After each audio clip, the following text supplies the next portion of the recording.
dimudahkannya untuk bermajelis di sebuah tempat di mana tempat itu adalah tempat yang paling mulia di sisi Allah Subhanahu wa ta'ala, tempat yang paling dicintai oleh Allah Azza wa Jalla, tempat di mana kita bisa mencari ridha Allah, tempat di mana kita bisa merebut cinta Allah. Mari sama-sama kita buru cinta Allah itu, dan salah satunya adalah dengan berada di majelis ilmu. Mudah-mudahan dengan niat yang baik, keberadaan kita di majelis ilmu pada malam hari ini bisa mendekatkan kita kepada surganya Allah Azza wa Jalla. Karena dalam hadis dikatakan oleh Rasul sallallahu alaihi wasallam, man salaka tariqan yaltamisu fihi ilman sahalallahu lahu tariqan ilal jannah. Barang siapa yang menempuh satu jalan, tujuannya adalah untuk mendapatkan ilmu, maka Allah akan mudahkan baginya jalan menuju surga. Tadi kita berangkat dari rumah untuk sholat maghrib, sekalian untuk bermajelis ilmu. Berarti langkah kita mendekatkan kita kepada surganya Allah Azza wa Jalla. Mudah-mudahan fadilah-fadilah menghadiri majelis ilmu malam hari ini insyaallah bisa kita dapatkan. Amin ya rabbal alamin. Sama-sama kita juga harus berselawat dan salam untuk Rasulullah sallallahu alaihi wasallam. Allahumma salli ala Muhammad wa ala ali Muhammad. Mudah-mudahan kita senantiasa mencintai beliau. Kita senantiasa mampu untuk membuktikan cinta kita kepada beliau. Kita tidak berpura-pura dengan cinta kita, tapi kita jujur dalam mencintai Rasulullah sallallahu alaihi wasallam. Mari sama-sama kita upayakan untuk mengukur semua aktivitas dan kegiatan kita. Kita coba timbang-timbang sesuai tidak dengan yang diajarkan atau yang diperintahkan oleh Rasulullah sallallahu alaihi wasallam. Jangan-jangan kita telah terlalu banyak melakukan hal-hal yang dilarang oleh beliau. Kalau itu yang kita lakukan, berarti kita tidak jujur dalam mencintainya. Orang kalau sudah mencintai, menjadikan seseorang sebagai idola, itu segalanya ingin ditiru, segala-galanya ingin dipelajari dan diketahui. Apa makanan favoritnya, apa warna favoritnya, kan itu. Orang kalau ada mengidolakan artis, apa pakaian dipakai oleh artis itu pula yang dipakai. Dirobek-robek lututnya, dirobek-robek pula sama dia lutut celana dia, karena idolanya itu. Tapi kalau kita mencintai Rasul, menjadikannya sebagai idola, maka mari sama-sama kita coba pelajari siapa dia, apa yang diperintahkannya kepada kita, untuk kemudian kita laksanakan dalam kehidupan keseharian kita. Mudah-mudahan umur yang singkat yang diberikan oleh Allah mampu membuat kita mendulang cinta beliau, untuk kemudian kita mendapatkan syafaatnya di yaumul mahsyar, yauma la yanfa'u malun wala banun illa man atallaha biqalbin salim. Ikhwati fillah, ma'asyiral hadirin wal hadirat rahimani Allah wa iyyakum. Kembali kita melanjutkan kajian kita dengan tema Maqasid Al-Qur'anil Karim. Itu tema besarnya. Yang di bawah tema itu nanti akan kita coba ambil berbagai macam hal yang tentu saja kaitannya adalah dengan Al-Quran, yang sudah sama-sama kita pahami bersama bahwa Al-Quran itu tentu saja tujuan utamanya diturunkan oleh Allah Subhanahu wa ta'ala untuk menjadi petunjuk dalam kehidupan kita. Kapan Al-Quran itu bisa menjadi petunjuk bagi kehidupan kita? Tentu ketika kita memahami apa yang ada di dalam Al-Quran. Tidak mungkin dia bisa kita jadikan petunjuk kalau kita tidak paham. Kapan kita paham dengan rambu-rambu rambu-rambu di jalan itu. Kapan kita bisa menjadikannya sebagai panduan? Kalau kita mengerti. Maka kalau kita ujian mengambil SIM, itu kadang ada tesnya itu. Ini rambu, ini apa maksudnya? Paham enggak kita gitu? Ayat Al-Quran itu persis sebagai rambu bagi kehidupan kita. Dalam perjalanan sampai akhir hayat kita, ada rambunya. Tanpa rambu itu kita akan kesasar. Tanpa rambu itu kita akan tersesat. Enggak tahu lagi kita mana yang dihalalkan dan mana yang diharamkan oleh Allah. Mana yang boleh, mana yang tidak boleh. Kalau tidak ada rambu itu, jangan-jangan semuanya menjadi boleh. Kalau kita tidak paham dengan panduan itu, kita kira itu boleh, tapi ternyata dilarang. Nah, oleh karena itulah kita harus memahami Al-Quranul Karim. Bagaimana cara memahaminya? Nah, ini dulu yang sudah kita pada pertemuan yang terakhir kita sudah masuk pada persoalan atau satu bab yang berkaitan dengan bagaimana memahami Al-Quran. Itu adalah dengan tafsir. Kita sudah sampaikan dulu pada pertemuan yang terakhir terkait dengan tafsir. Para ulama tafsir itu punya jasa besar di dalam memahamkan kita kepada ayat-ayat Allah Subhanahu wa ta'ala. Cuma kita baru sampai pada definisi. Apa itu tafsir? Apa bedanya dengan takwil? Ini yang sudah pernah kita sampaikan. Karena para ulama mutaqaddimin cenderung mereka tidak membedakan antara tafsir dan takwil. Tafsir adalah takwil, takwil adalah tafsir. Jadi kalau dikatakan takwil, boleh juga kalau dalam artian tafsir. Maka Imam At-Tabari ketika ia menulis kitab tafsirnya, beliau tidak sebut tafsir dalam judul kitabnya itu, nama bukunya itu, tapi namanya adalah Jami'ul Bayan fi Ta'wili Ayil Quran. Jadi beliau di situ memilih kata takwil, padahal maksudnya adalah tafsir. Ini takwilnya apa? Berarti ini tafsirnya apa.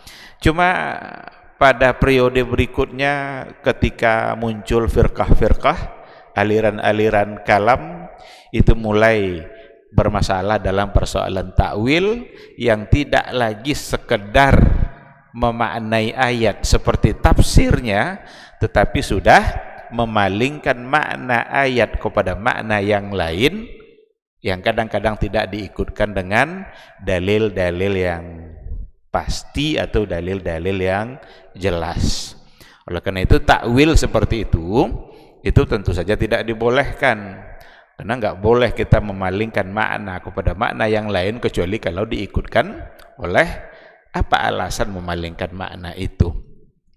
Tapi kalau takwil dalam artian tafsir itu memang sudah lama dilakukan oleh para ulama mutaqaddimin. Baik, barangkali mungkin saja akan ada orang yang bertanya, bukankah Al-Quran itu disifati dengan kitabim mubin?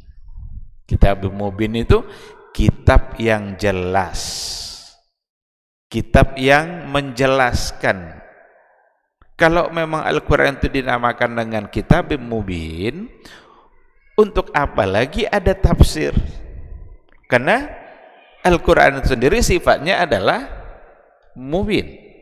Bahkan ada dalam ayat yang lain juga dikatakan bahwa Quran itu dimudahkan oleh Allah Subhanahu wa ta'ala. Walaqad yassarna al-Qur'ana lidzikri fahal mim muddakir. Atau dalam ayat fa inna ma yassarnahu bilisanika la'allahum yatadzakkirun.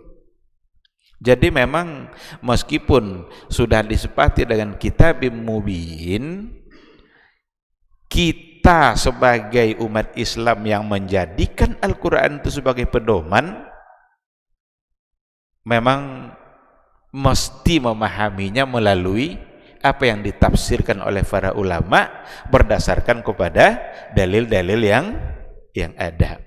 Maka penafsiran ayat itu nanti ada ayat yang ditafsirkan oleh ayat, ada ayat yang ditafsirkan oleh hadis Nabi, ada di antara ayat yang ditafsirkan oleh aqwalus sahabat, oleh perkataan para sahabat, dan itu semua disampaikan oleh para ulama. Ada di antara ayat di mana ayat itu ditafsirkan oleh ayat yang berikutnya. Dia ayat ditafsirkan langsung oleh ayat yang sesudahnya. Apa contohnya? Ketika dikatakan oleh Allah Subhanahu wa taala, walanabluwannakum bisyai'im minal khaufi wal ju'i wa naqsim minal amwali wal anfusi was samarat. Nanti Allah akan uji kita dalam kehidupan kita ini dengan berbagai macam bentuk ujian. Ada rasa takut, ada kekurangan rezeki, kekurangan harta, diuji dengan diri, mungkin sakit, mungkin mati.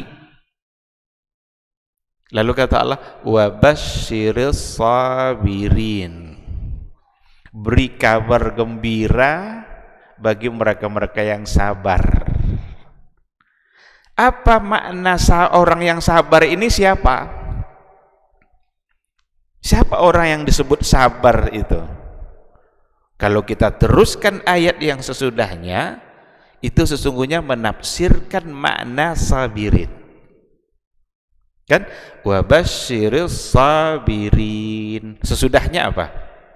Alladzina idza asabathum musibah qalu inna lillahi wa inna ilaihi raji'un. Itu namanya tafsirul ayah bil ayah. Tafsir ayat dengan ayat itu sendiri. Dan jenis tafsir yang paling akurat adalah yang ini.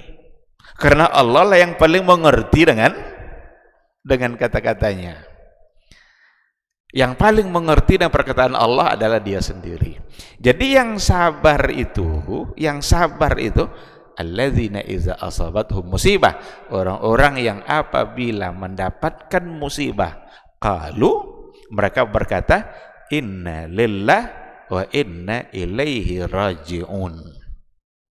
Jadi kalau terjadi musibah pada kita, sabarlah. Apa bukti kita sabar? Kita kembalikan kepada Allah Subhanahu wa taala. Ucapan innalillah itu tidak hanya sekedar untuk kematian aja.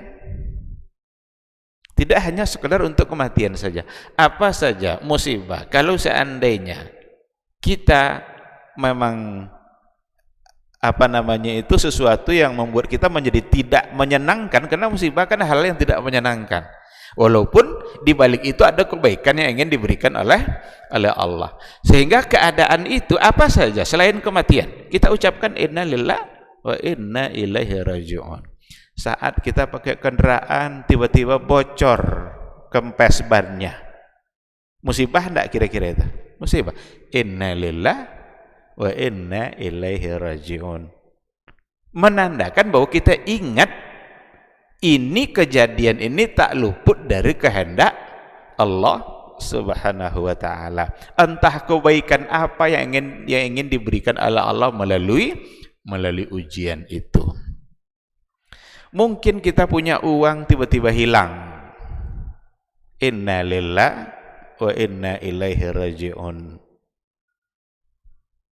Aisyah ummul mukminin mengucapkan istirja inna lillah untuk keadaan sekedar hanya padamnya lampu atau api penerang. Jadi awalnya terang tiba-tiba mati lampu itu, dia mengucapkan inna lillahi wa inna ilaihi raji'un. Umar bin Abdul Aziz ketika diangkat menjadi khalifah, Umar bin Abdul Aziz ketika diangkat menjadi khalifah, ungkapan pertama yang diucapkan oleh dia, inna lillahi wa inna ilaihi raji'un. Kok bisa inna lillah padahal jadi presiden dunia Islam? Orang sekarang mengkampanyekan diri biar jadi presiden. Tidak mungkin presiden sekarang bilang inna lillah itu, karena dikejar jabatan itu kan. Tapi oleh Umar bin Abdul Aziz yang terucap itu inna lillah, dia anggap itu sebagai musibah, karena siapa tahu jabatan itu bisa merusak akhiratnya. Siapa tahu jabatan yang ada di tangannya jangan-jangan mengurangi semangat atau durasi untuk ibadah pendekatan diri dia kepada Allah Subhanahu wa ta'ala. Bisa saja, maka wajar dia mengucapkan inna lillahi wa inna ilaihi raji'un. Nah, jadi dari ayat sendiri kita akan bisa memahami apa maksud ayat itu. Dan itu namanya tafsir al-ayah bil ayah. Ada nanti juga di antara ayat itu yang ditafsirkan oleh hadis Nabi, ditafsirkan oleh Rasulullah sallallahu alaihi wasallam.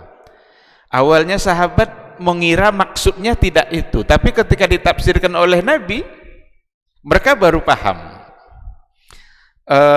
Di antara contohnya, ketika ada ayat alladzina amanu wa lam yalbisu imanahum bidzulmin ulaika lahumul amnu wa hum muhtadun.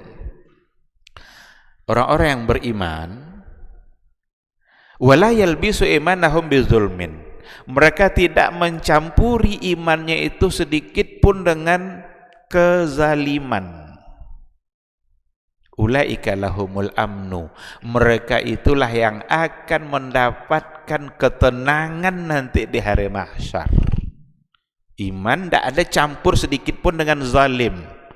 Sahabat saling pandang waktu itu, karena sahabat mengira zulmun di situ perbuatan-perbuatan yang saling menganiaya atau saling merugikan antara satu dengan yang lain. Orang ada kadang-kadang menzalimi dirinya sendiri. Menzalimi diri sendiri itu contohnya melalaikan sholat. Itu menzalimi diri sendiri itu. Dia tidak menzalimi orang lain, dia hanya menzalimi dirinya sendiri. Orang semua sholat, dia enggak. Orang semua puasa, dia minum-minum. Itu berarti menzalimi dirinya sendiri. Dan siapapun kita itu pernah berbuat salah. Pernah berbuat salah, karena kita manusia. Perbuatan salah kita berarti menzalimi diri kita sendiri. Sahabat saling pandang dia. Lalu kata sahabat begini, ya Rasulullah, ayyuna la yazlim nafsahu. Wahai Rasul, kalau begitu kena semua kita ini ya Rasulullah. Siapa di antara kami ini yang tidak pernah berbuat salah?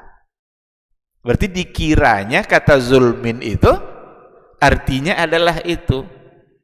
Berarti tidak ada kita yang selamat nanti ini di akhirat. Itu dalam bayangan sahabat. Lalu Rasul mengatakan, zulmun di situ innama huwa asyirk. Zulmun di situ itu artinya adalah syirik. Berdasarkan kepada ayat inna syirka la zulmun azim. Sesungguhnya syirik itu adalah zulmun azim. Itu kezaliman yang besar. Maka ayat tadi maknanya, barang siapa yang sudah beriman dan tidak mencampuri imannya sedikit pun dengan syirik, aman dia di padang mahsyar, aman dia dihisab kelak. Nah, ini dari ayat ini tahu maknanya, kita tahu maknanya sebagaimana dipahami dulu oleh para sahabat ketika Rasul sudah memberikan penjelasan bahwa zulmun di situ ternyata artinya adalah syirik. Dan itu untuk kita ambil pelajaran, hati-hati betul dengan kesyirikan. Syirik itu benar-benar berbahaya bagi kehidupan dunia dan akhirat kelak. Dan perbuatan yang paling dibenci oleh Allah, yang paling dimurkai oleh Allah, itu adalah adalah syirik. Karena menduakan dia. Padahal Allah itu ahad. Satu dalam segala hal. Satu dalam perbuatannya, satu dalam zatnya, satu dalam sifatnya. Tidak akan ada yang serupa dengan sifat-sifat Allah. Tidak akan ada yang serupa dengan zatnya Allah. Tidak akan ada yang serupa dengan af'alnya Allah. Tidak akan ada orang lain yang mampu melakukan perbuatan yang hanya mampu dilakukan oleh Allah Subhanahu wa ta'ala.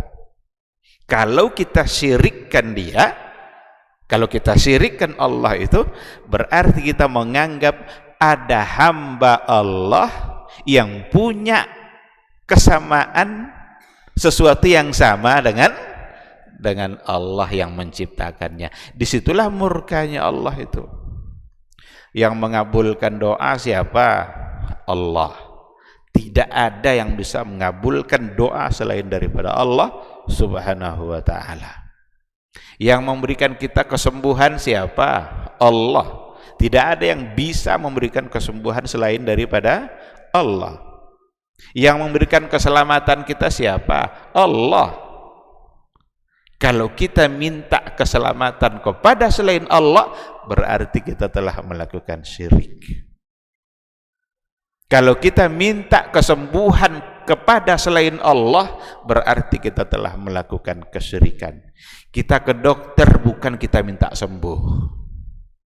Ke dokter kita minta obat. Dokter kasih saya obat. Itu. Jangan bilang ke dokter, ya dokter sembuhkan saya. Enggak. Karena yang menyembuhkan Allah. Bahkan nasi yang kita makan pun enggak akan kenyang kalau Allah tidak mengenyangkan. Maka ada hadis dikatakan oleh Rasulullah sallallahu alaihi wasallam, orang-orang muslim bisa kenyang ketika makan dengan satu piring. Tapi orang-orang selain muslim kenyang dengan tujuh piring. Obat yang kita minum itu ikhtiar, tapi yang menyembuhkan Allah Subhanahu wa ta'ala. Kalaulah kesembuhan bisa kita beli, orang kaya tidak ada yang sakit. Karena orang kaya banyak duitnya. Bisa dia beli kalau memang bisa dibeli. Tapi yang bisa hanya membeli obat, tapi tidak bisa membeli kesembuhan. Kita bisa membeli fasilitas mewah, tapi ketenangan hati Allah. Apakah ada jaminan orang-orang yang tinggal di rumah mewah hatinya tenang? Ada jaminan enggak? Pasti enggak. Enggak ada jaminan. Mungkin iya, mungkin tidak. Apakah ada jaminan orang-orang yang tinggal di gubuk-gubuk yang sepertinya sudah sangat tidak layak, hatinya tidak tenang? Mungkin iya, mungkin tidak, tapi tidak ada jaminan. Karena ketenangan hidup diberikan oleh Allah Subhanahu wa ta'ala.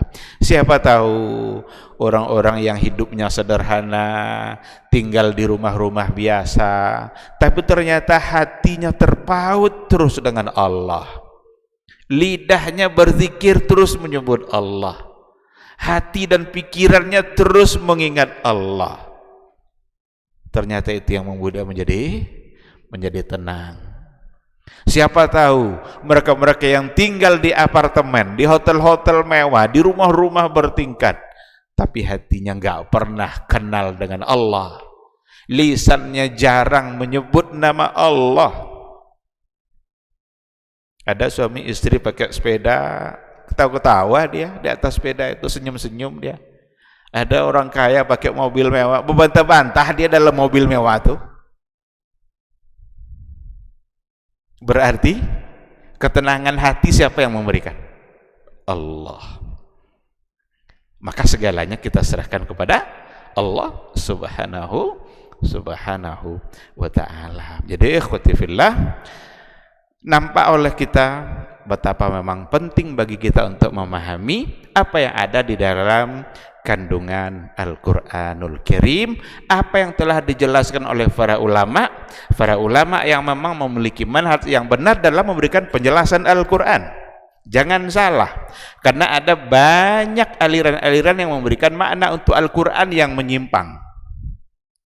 Kita kalau sempat baca penafsiran orang-orang Syiah terhadap ayat-ayat Allah, itu luar biasa dustanya orang-orang Syiah itu. Orang Syiah itu katanya mencintai Ahlul Bait.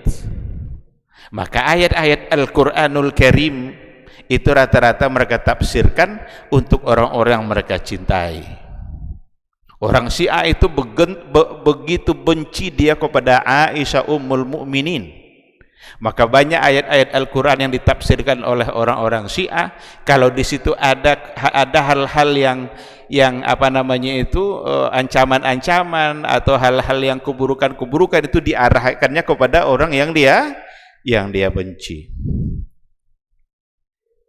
Contoh umpamanya ketika ada ayat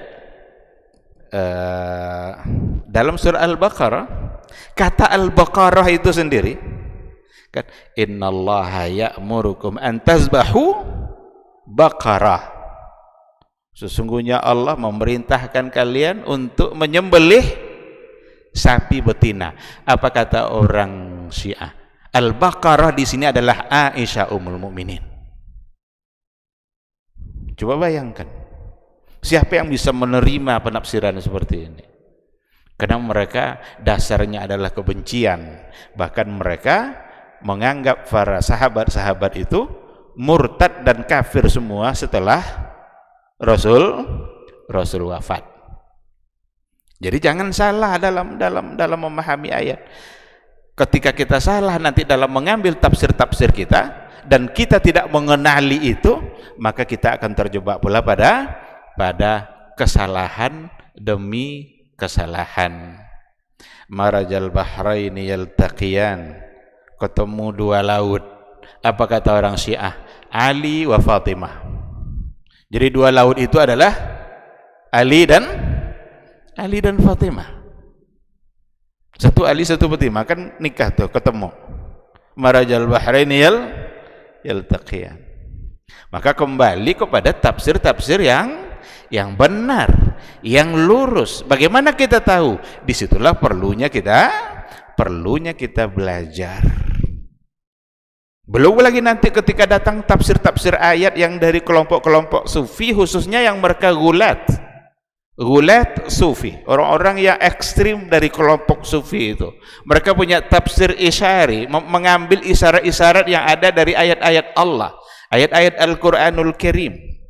Yang banyak di antara penafsiran mereka yang juga hanya bermain perasaan saja, tidak diperkuat oleh dalil-dalil yang ada. Maka penting kita untuk belajar, harus belajar sehingga kita benar dalam memahami Al-Quran. Jangankan kita, orang-orang terdahulu saja ketika mencoba untuk memahami ayat, langsung dipahami dari apa yang mereka baca dari ayat itu bisa salah.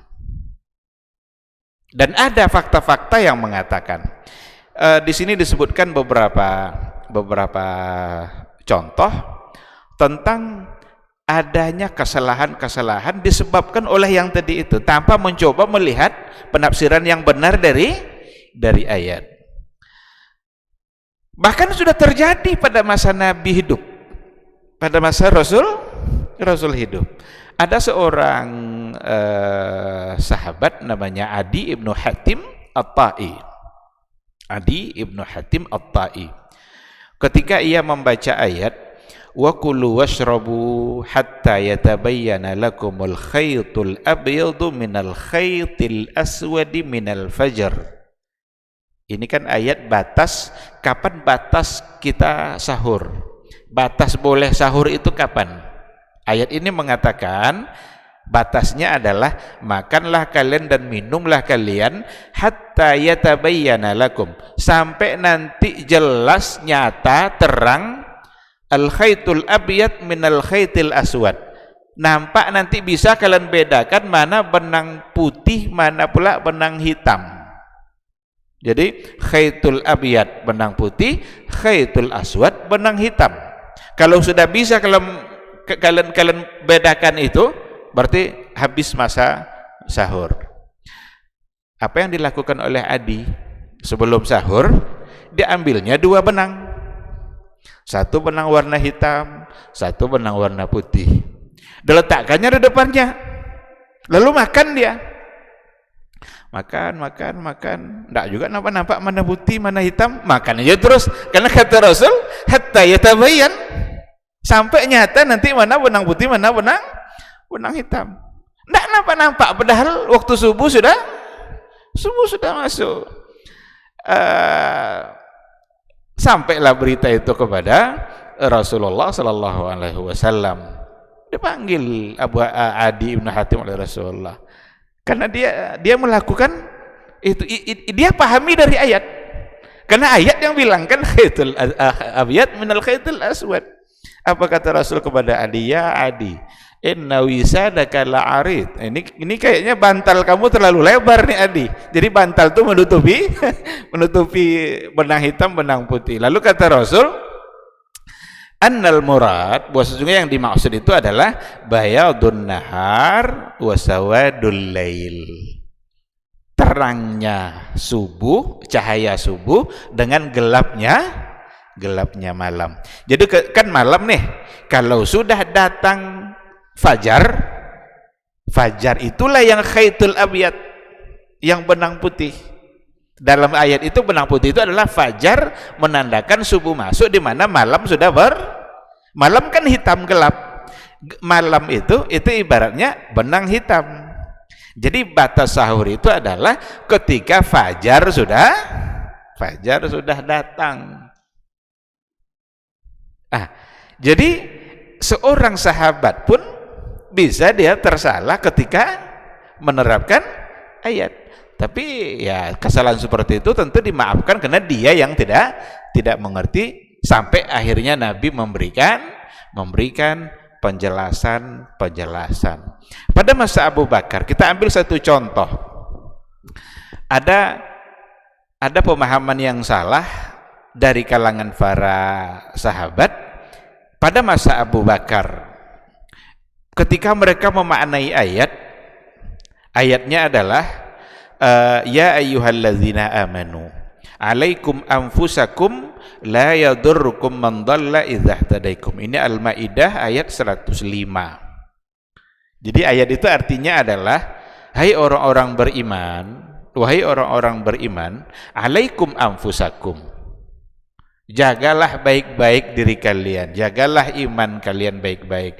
La yadurrukum man dhalla, siapapun yang tersesat, yang tersalah, nggak akan bisa memudaratkan kalian, nggak akan bisa merusak kalian kalau kalian jaga iman baik-baik. Idza tadaitum, apabila kalian telah mendapatkan petunjuk.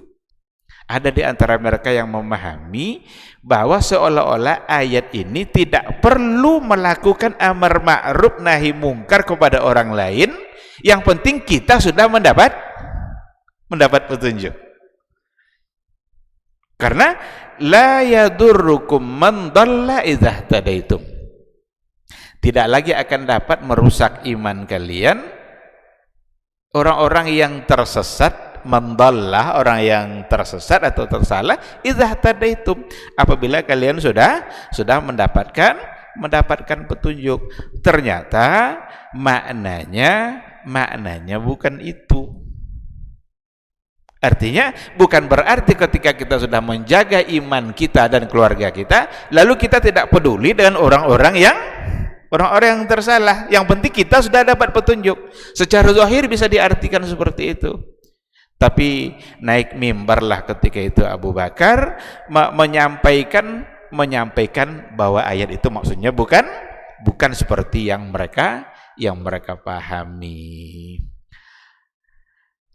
Ikhwati fillah, kita ambil satu contoh pada masa Umar bin Al-Khattab. Juga ada sebahagian sahabat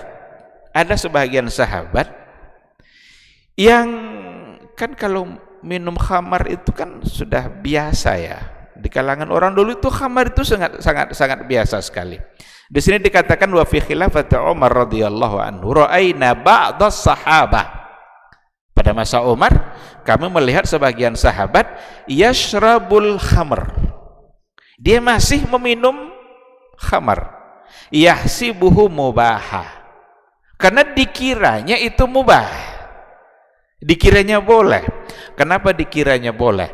Mustadillan biqaulihi ta'ala, dengan bersandar berdalilkan kepada perkataan Allah dalam surah Al-Maidah, ayatnya adalah laisa 'alal ladzina amanu wa 'amilus salihati junahun fima ta'imu idza mattaqaw wa amanu wa 'amilus salihat. Tidaklah laisa 'alal ladzina amanu, tidaklah mengapa, tidaklah ada dosa bagi orang-orang yang beriman dan orang-orang beramal soleh fi mataimu, pada apa-apa yang mereka makan, idza mattaqaw wa amanu wa amilus salihat, apabila mereka telah bertakwa, beriman dan beramal soleh. Jadi laisa alaihim junahun, bahasa laisa alaihim junah itu uslub yang di situ ada arti mubah memang untuk hal yang lain. Umpama idza darabtum fil ardi falaisa alaikum junahun an taksuru minas salah. Apabila kalian musafir di muka bumi Allah ini, maka tidak mengapa bagi kalian untuk mengqasar salat. Tidak mengapa itu berarti hukumnya boleh. Jadi di sini laisa 'alal ladzina amanu wa 'amilus shalihat junahun. Tidaklah mengapa, berarti tidak ada dosa bagi orang-orang beriman. Fi ma ta'imu, pada apa-apa yang mereka makan. Yang penting mereka bertakwa, beriman, beramal saleh. Dikiranya berarti khamar tidak mengapa. Yang penting beriman, bertakwa, beramal saleh. Ini terjadi pada masa Umar Ibn al-Khattab. Lalu diberikanlah penjelasan. Qala dzalika Qudamah ibnu Maz'un hina syaribal khamr. Ada namanya Qudamah ibnu Maz'un, mabuk dia meminum khamar. Yang tadi itu dikatakan oleh beliau, saya mabuk tapi saya beriman, saya beramal soleh.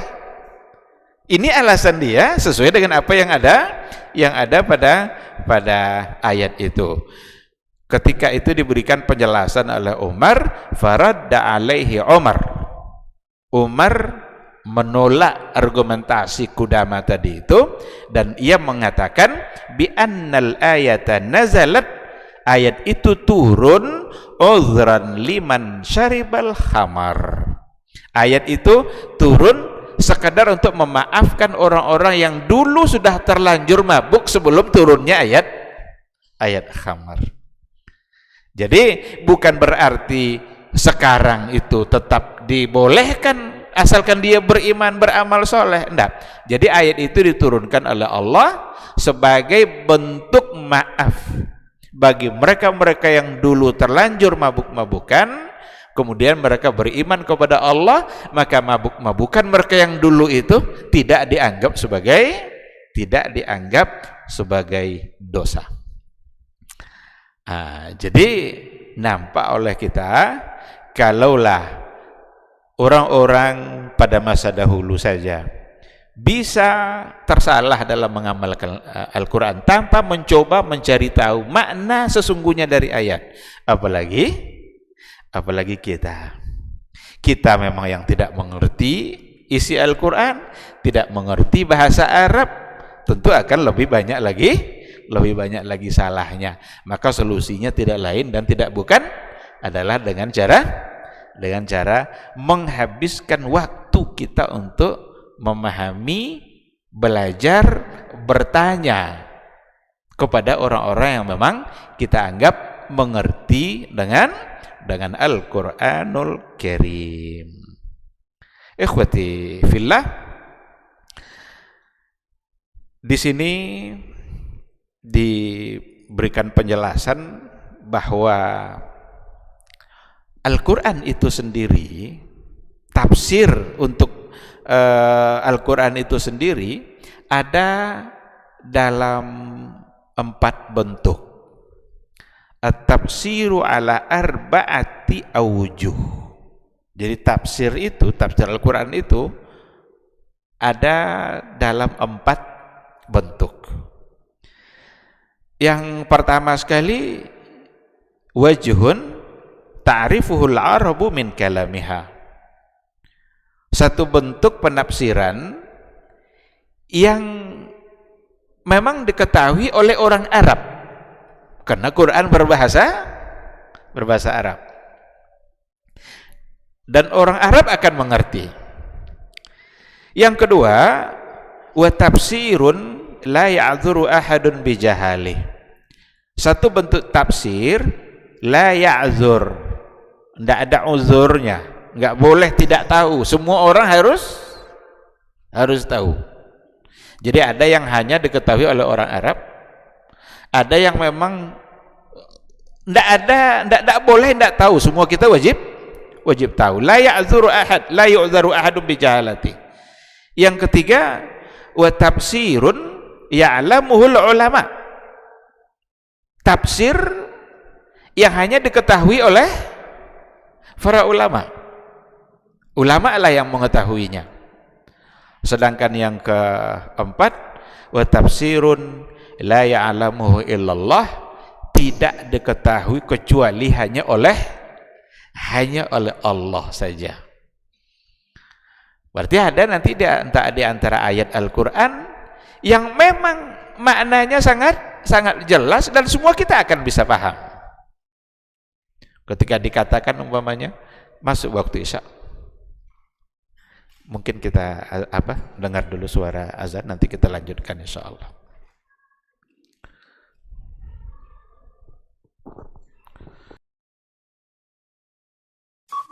Dr. Dasman Yaya Ma'ali LCMA Hafizahullah, Dr. Helmi Basri LCMA Hafizahullah, Dr. Hidayatullah Ismail LCMA Hafizahullah.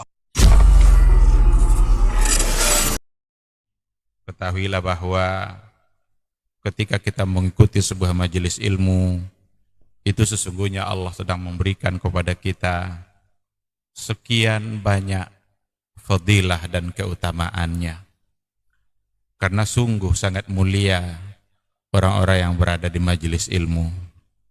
Orang-orang yang berada di majelis ilmu adalah orang-orang yang akan dimudahkan baginya jalan menuju surga Allah.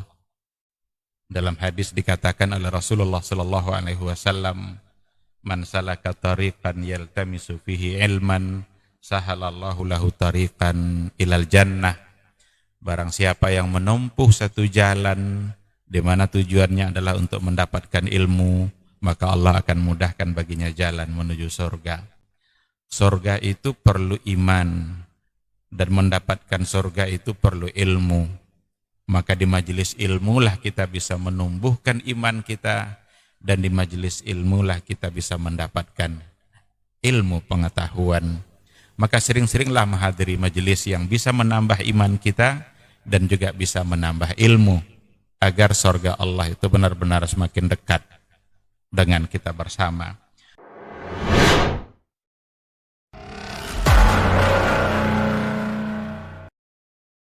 Majtama'a qaumun fi baitin min buyutillah yatluna kitaballah wa yatadarasunahu fima bainahum illa nazalat alaihimus sakinah wa ghasyiyatuhumur rahmah wa haffat bihimul malaikah wa dzakarahumullahu fiman indah. Tidaklah suatu kaum duduk di salah satu rumah Allah, membaca ayat-ayat Allah dan sama-sama mempelajarinya, kecuali turun kepada mereka as-sakinah, ketentraman dan kenyamanan. Wa ghasyiyatuhumur rahmah, dan mereka diliputi pula oleh rahmat, kasih sayang dari Allah Subhanahu wa taala. Wa haffat bihimul malaikah, dan mereka pun dikelilingi oleh para malaikat, karena malaikat suka majelis-majelis zikir dan ilmu. Wa dzakarahumullahu fiman indah, dan Allah akan banggakan sebut-sebut mereka di kalangan malaikat-malaikat yang ada di sisinya. di masyarakat atas. Mudah-mudahan kita termasuk yang sering disebut-sebut di sisi Allah, di kalangan para malaikat, dan di akhir majelis ini mudah-mudahan kita pula mendapatkan seperti yang tersebut dalam hadis qudsi, qumu maghfuran lakum, silahkan berangkat meninggalkan majelis ini dalam keadaan diampuni dosa-dosa kalian.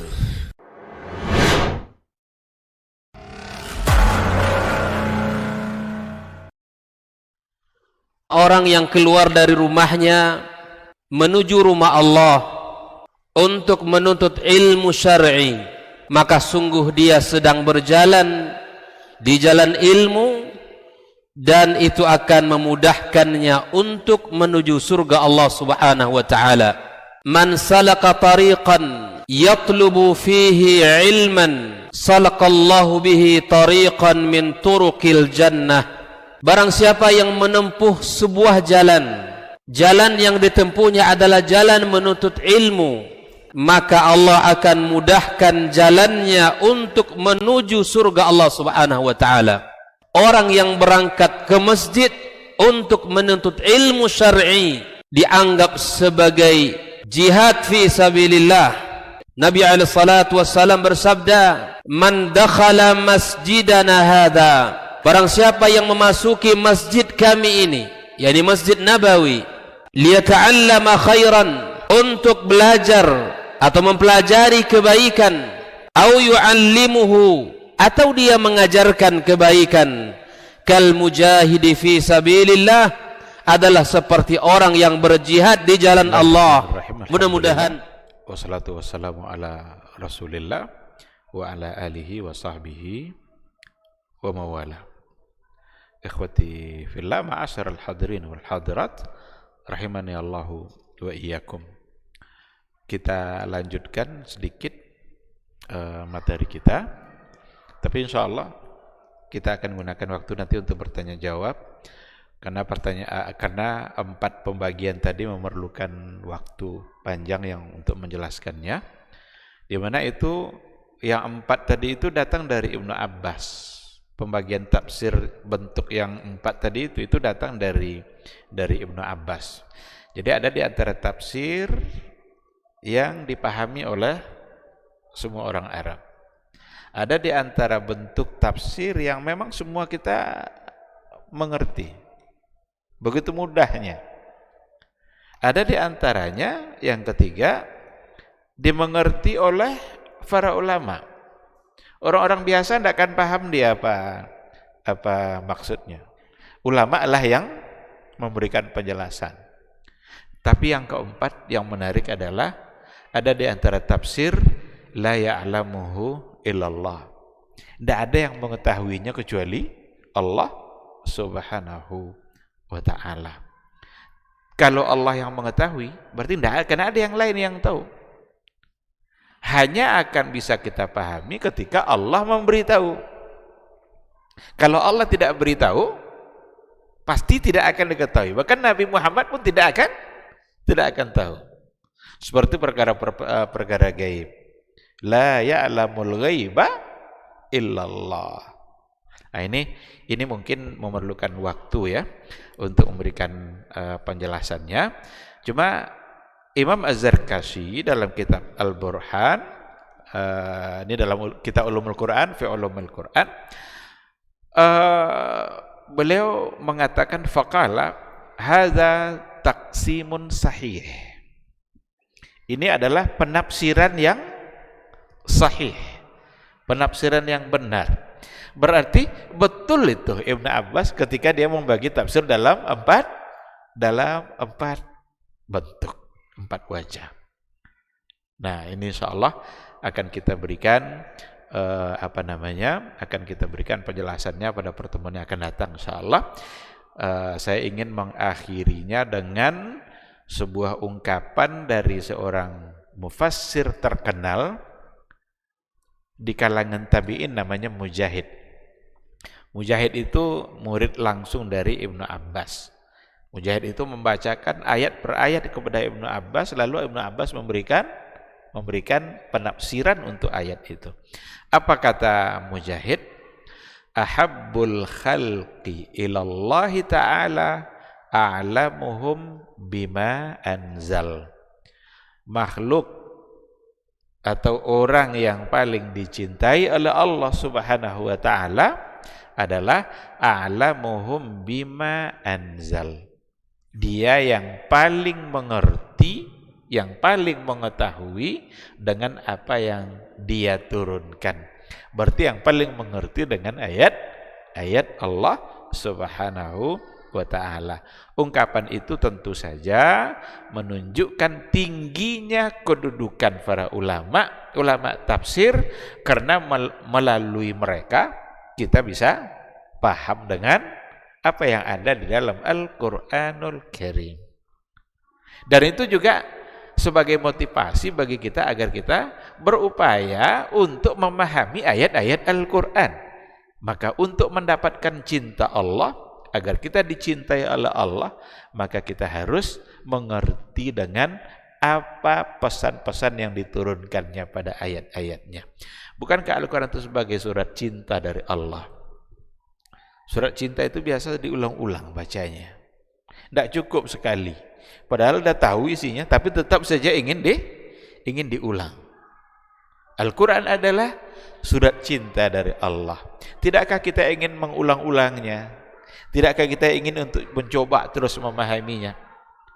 Maka kalau ingin dicintai oleh Allah Subhanahu wa taala, baca surat cinta itu, pahami, untuk kemudian diamalkan. Ini mungkin biar ada waktu untuk berdiskusi. Kalau ada yang mau dipertanyakan, dipersilahkan. Silakan.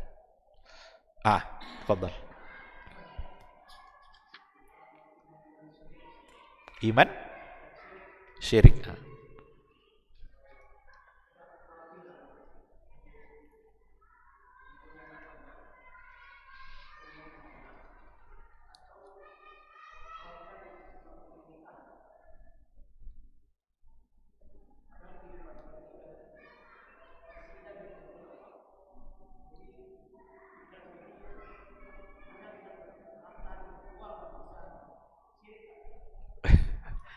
Iya, fikrah seperti itu ada dulu pada masa jahiliyah dulu. Sehingga kalau mereka ada punya banyak anak, mereka bunuh anak itu. Sehingga turunlah ayat kan, la taqtulu auladakum khasyata al-imlak. Jangan kalian bunuh anak kalian karena takut miskin. Jangan bunuh anak karena takut miskin. Yaitu karena dulu pada masa jahiliyah ada perasaan seperti itu, dan ternyata sekarang juga masih ada. Masih ada dia. Nanti kalau seandainya punya anak atau kalau mau menikah, apa yang mau dikasih makan? Kan ada yang seperti itu kan. Sekarang kalau seandainya kita punya anak satu, yang memberikan rezeki siapa? Allah. Kalau punya anak 5, yang beri rezeki siapa? Allah juga. Kalau tidak punya anak, yang beri rezeki siapa? Allah juga. Berarti sumber rezeki kita, yang memberikan rezeki kita satu, hanya Allah, karena Allah yang Razzaq. Innallaha huwar Razzaq dzul quwwatil matin. Maka pemikiran seperti tadi itu, nanti kalau seandainya lahir anak saya, dari mana saya bisa ngasih makan, itu salah. Itu sesuatu yang salah, seolah-olah dia yang memberi makan anaknya itu. Padahal dia sendiri Allah yang memberi makan. Dia yang takut-takut tadi itu, yang beri rezeki dia siapa? Allah. Nah, oleh karena itu jangan sampai ada pikiran seperti itu. Ada pula orang yang yang ingin menggugurkan anaknya padahal Allah sudah berikan. Ya kan? Dia udah jadi itu anak itu, ingin dia menggugurkannya karena khawatir nanti tidak bisa memberi makan. Maka kata para ulama, itu istilahnya ijhad. Ijhad itu menggugurkan atau aborsi, itu haram. Hukumnya haram. Tidak dibolehkan, menghilangkan nyawa. yang sudah dihidupkan oleh Allah Subhanahu wa ta'ala. Nah, oleh karena itu sekali lagi fikrah seperti itu adalah fikrah yang salah, pikiran seperti itu salah, seolah-olah dia bergantung kepada dirinya sendiri dalam menghidupkan anak-anaknya, padahal dia sendiri hidup karena Allah yang memberikan rezeki. Oleh karena itu, seandainya diberikan rezeki banyak anak oleh Allah, syukuri, alhamdulillah, banyak anak banyak rezeki. Cuma kadang-kadang kita lupa untuk berikhtiar. Kita mengandalkan rezeki kita dari kerja kita, maka sedikit rezeki kita. Dalam ayat apa? Wa fis samai rizqukum. Di langit sana rezeki kalian. Jadi rupanya tidak di bumi rezeki kita. Wa fis samai rizqukum wa ma tu'adun. Di langit sana yang mengatur rezeki kalian. Oleh karena itu, kalau ingin banyak rezeki, dekat-dekat dengan yang punya rezeki. Ini enggak, kadang-kadang tinggal sholat gara-gara nyari rezeki, coba. Gara-gara nyari rezeki, tinggal sholat. Padahal yang memberi rezeki siapa? Dia yang ditinggalkannya sholat tadi itu kan, dia tidak menyembah Allah itu kan, ditinggalkannya penyembahannya terhadap Allah, padahal dia yang akan memberi rezeki. Dicarinya rezeki dengan cara yang haram, padahal rezeki yang memberinya adalah Allah. Nah, oleh karena itu, kalau ingin banyak rezeki kita, dekat-dekatlah dengan yang dia punya rezeki, dia yang memberikan rezeki itu. Rebut cinta dia. Allah kalau sudah mencintai kita, belum kita minta dia sudah beri. Jadi kalau kita benar-benar dicintai oleh Allah, belum kita minta, Allah sudah beri. Tapi kalau Allah murka sama kita, kalau Allah marah sama kita, capek kita berdoa tidak dikasih-kasihnya. Habis waktu kita untuk bekerja segitu-gitu aja tuh. Tapi kalau Allah yang sudah mencintai kita, wa may yattaqillaha yaj'al lahu makhraja wa yarzuqhu min haitsu la yahtasib. Barang siapa yang bertakwa kepada Allah, Allah akan berikan solusi untuk semua persoalan kehidupannya, wa yarzuqhu, dan Allah akan beri rezeki min haitsu la yahtasib, dari cara yang kita tidak duga-duga. Jadi kalau kita pernah mendapatkan satu kebaikan yang tidak kita duga-duga, yakinlah itu karena kebaikan yang kita lakukan sebelumnya. Yakin itu. Dibalas oleh Allah Subhanahu wa ta'ala. Kita tidak duga-duga tuh. Tiba-tiba dapat kita. Mungkin semua kita pernah merasakan itu. Jadi kalau pernah kita rasakan, berarti disebabkan oleh kebaikan-kebaikan yang sebelumnya kita lakukan. Nah, jadi jangan andalkan rezeki itu pada kerja kita, pada kekuatan fisik kita.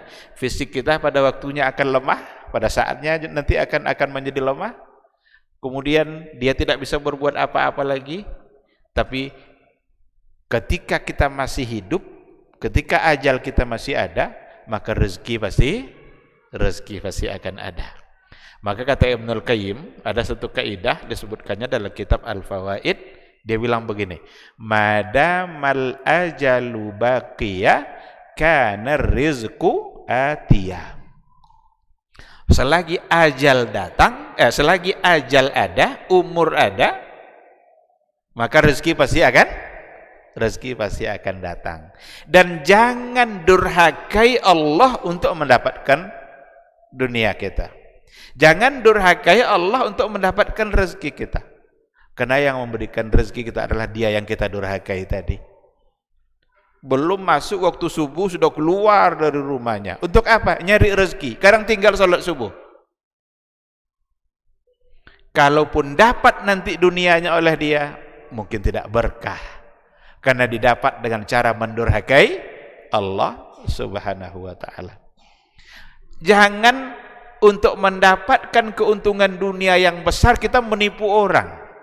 Hak orang seharusnya lalu kita tipu, jadilah dia milik kita.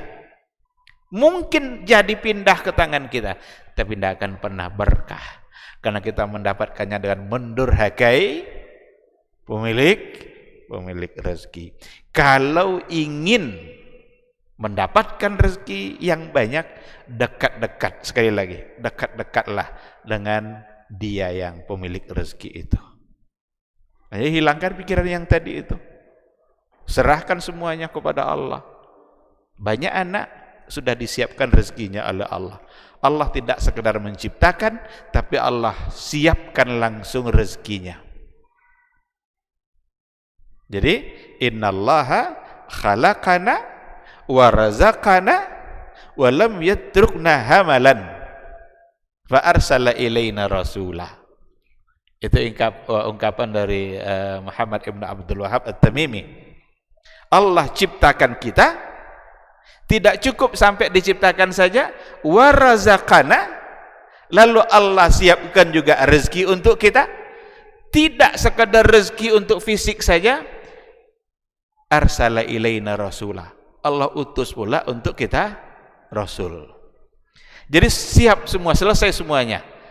Diciptakan kita oleh Allah, untuk rezeki fisik kita disiapkan, untuk persoalan jiwa dan ruh iman kita disiapkan, yaitu diutus seorang rasul. Begitulah hikmahnya Allah Subhanahu wa taala dalam berbuat, dan dia adalah Khaliq. Dia adalah yang menciptakan kita dengan penuh hikmah, segala-galanya sudah disiapkan oleh Allah Subhanahu wa taala. Wallahu subhanahu wa taala alam. Ada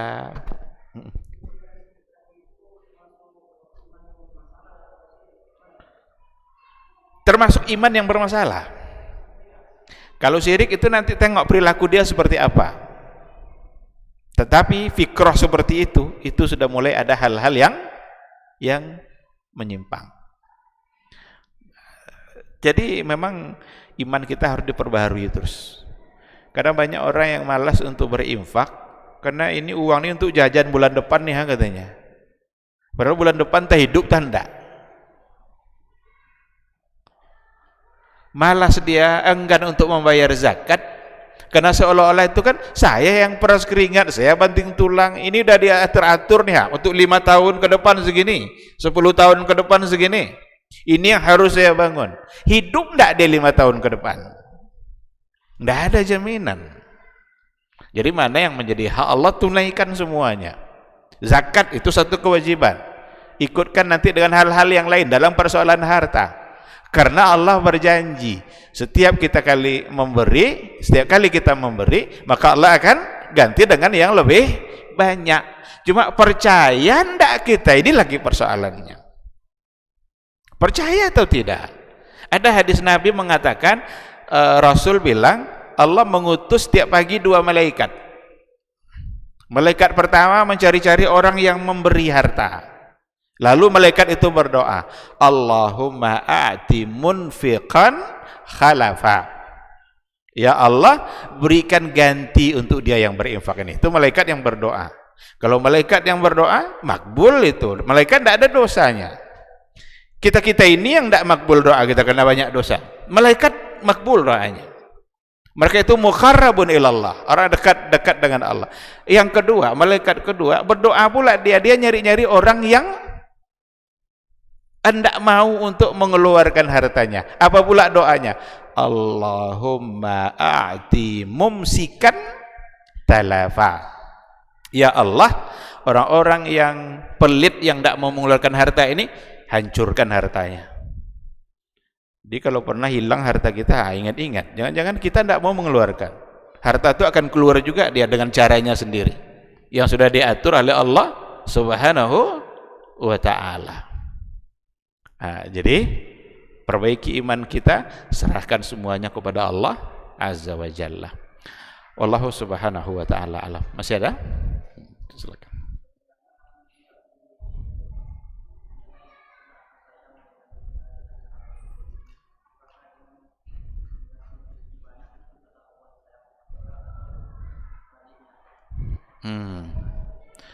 Apakah ketika Allah memberikan kita rezeki banyak itu sebagai tanda sayangnya Allah kepada kita?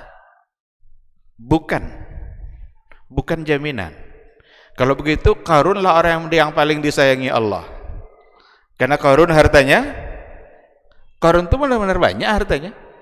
Kita kalau menggali tanah dapat emas, apa kita bilang? Harta Qarun. Padahal entah Qarun punya tanda tuh. Tapi kita bilang harta Qarun.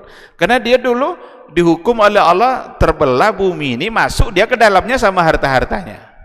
Nah, jadi harta yang ditemukan di dalam tanah namanya harta Qarun. Maka diberikan harta bukan jaminan atau pertanda sayangnya Allah. Jadi jangan nanti alhamdulillah Allah sayang sama saya karena harta saya banyak. Belum pasti. Jangan-jangan harta itu yang merusak akhirat kita. Tapi sayangnya Allah diukur bukan dengan dunia, diukur dengan akhirat. Apa contoh? Ada hadis contoh, ini salah satu contoh tanda Allah sayang. May yuridillahu bihi khairan yufaqihu fid din. Barang siapa yang Allah ingin memberikan kebaikan kepadanya, yufaqihu fid din, Allah jadikan orang itu paham dengan agama. Paham dengan agamanya. Karena kalau dia mengerti agama, paham dia, beriman pada Allah, tahu kewajiban-kewajibannya, dia akan taat kepada Allah. Dan itu baik bagi akhiratnya. Nah, ketika diberikan dia harta oleh Allah, lalu diberikan juga paham agama. Mungkin itu tanda sayang Allah. Tapi intinya bukan pada harta, tapi pada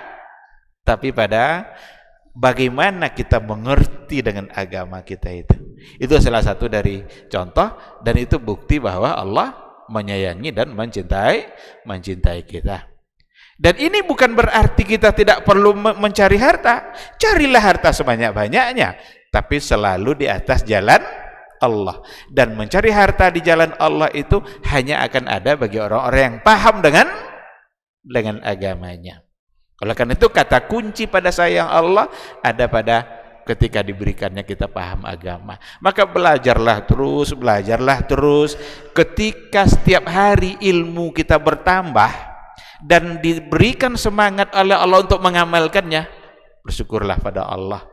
Syukur pada Allah, mungkin itu adalah tanda Allah sayang. Dulu dengar azan cuek-cuek aja dia. Atau dulu sampai hartanya nisab cuek-cuek aja dia, tidak pernah dia keluarkan zakatnya. Hadir dia majelis ta'lim, hadir dia majelis ilmu, diberikan penjelasan di situ bahwa harta itu ada zakatnya. Pulang dia, dihitung hartanya oleh dia, berapa zakatnya dikeluarkan, berarti itu tanda Allah sayang sama dia. Jadi bukti sayang Allah bukan dengan memberikan dunia, tapi dengan memberikan sesuatu yang bisa menyelamatkan kita di akhirat kelak. Dan itu adalah dengan agama. Wallahu subhanahu wa ta'ala a'lam. Baik, ikhwati fillah, barangkali cukup sampai di sini. Kalau tidak ada, insyaallah kita sambung pada pertemuan berikutnya apa yang kita bahas pada malam hari ini. Mudah-mudahan majelis ini menjadi ibadah bagi kita, menambah panjangnya catatan amalan dan beratnya timbangan amal kebaikan kita di akhirat kelak. Amin amin ya rabbal alamin. Subhanakallahumma bihamdika asyhadu an la ilaha illa anta astaghfiruka wa atubu ilaik. Wassalamualaikum warahmatullahi wabarakatuh.